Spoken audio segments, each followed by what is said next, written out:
सुबह का दृश्य। फैंग युआन अपने कमरे में सूर्योदय से पहले जागता है। अभी इस शरीर में उसकी ऊर्जा सीमित है क्योंकि वो अभी औपचारिक रूप से साधना यानी कल्टीवेशन शुरू नहीं कर पाया है।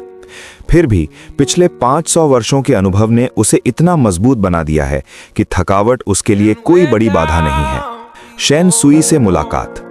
शेन सुई उसकी सेविका उसे नहाने और तैयार करने में मदद करती है।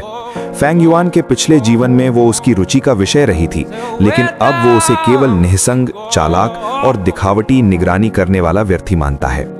भाई फैंग ज़ैंग का आगमन।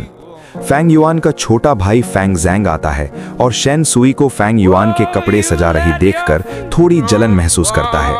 ये दिखाता है कि परिवार के रिश्ते कितने तनावपूर्ण और सतही हैं। खानदान में अफवाहें और नजरें। फैंग युआन नोटिस करता है कि कैसे उसके सी ग्रेड टैलेंट के कारण लोग उस पर हंसते और उसे तुच्छ समझते हैं। लोग उस पर घमंड और जलन दिखाते हैं, लेकिन फैंग युआन इसे ठंडे दिमाग और रणनीति के साथ संभालता है। लोगों की मानसिकता का निरीक्षण। अपने पिछले जीवन की यादों के कारण फैंग युआन लोगों के इरादों और चालों को समझ सकता है।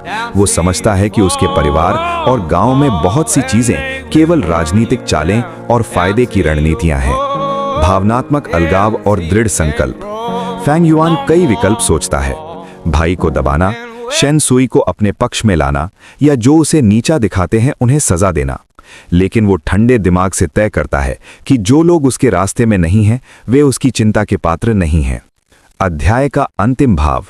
अध्याय का शीर्षक कृपया हटें और दूर हो जाएं उसके दृष्टिकोण को दर्शाता है।